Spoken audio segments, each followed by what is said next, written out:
एक गांव में राजू नाम का एक लड़का अपनी नानी के साथ रहता था। राजू बहुत शैतान बच्चा था। स्कूल में भी सब राजू से परेशान रहते थे। राजू अपनी नानी से बहुत प्यार करता था। वो रोज अपनी नानी से जादुई कहानियाँ सुनता था।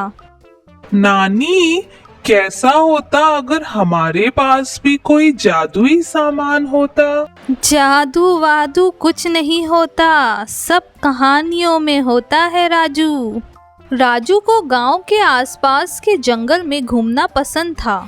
वो हमेशा नई नई चीज़ें ढूंढने की कोशिश करता था।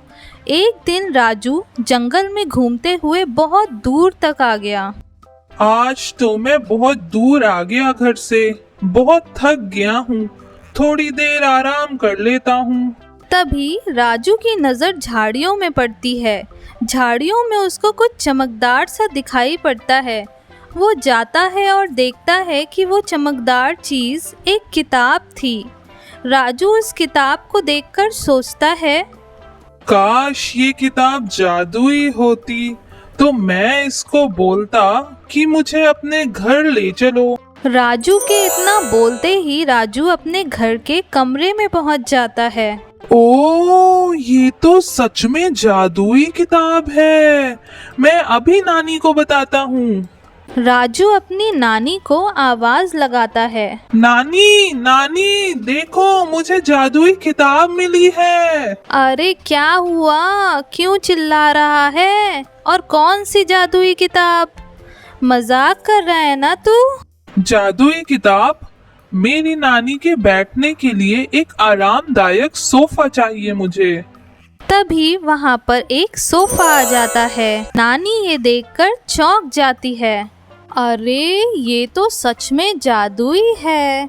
राजू, इस किताब का इस्तेमाल बहुत सोच समझकर करना और दूसरों की सहायता करना, ठीक है? हाँ हाँ नानी, बिल्कुल।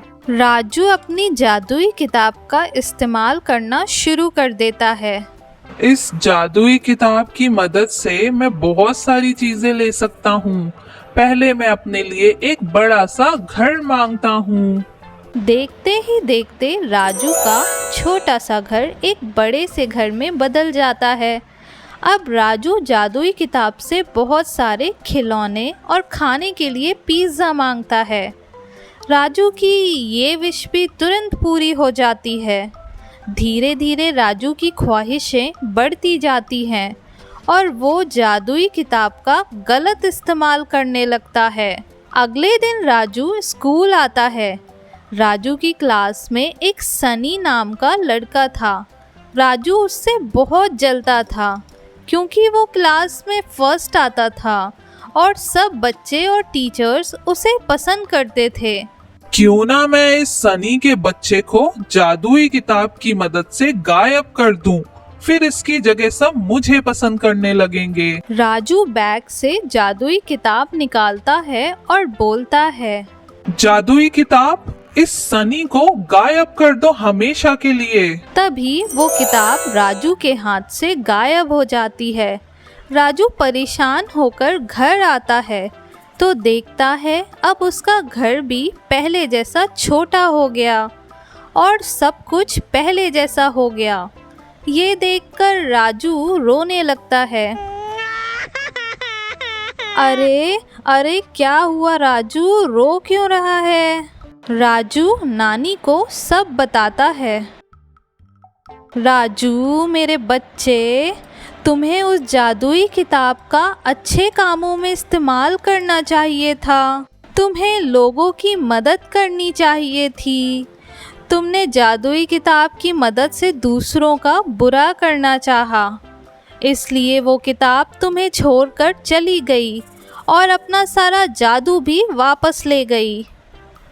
राजू अपनी गलती समझ गया था। उसने अपनी नानी से वादा किया कि अब वो कभी कोई गलत काम नहीं करेगा और हमेशा दूसरों की मदद करेगा।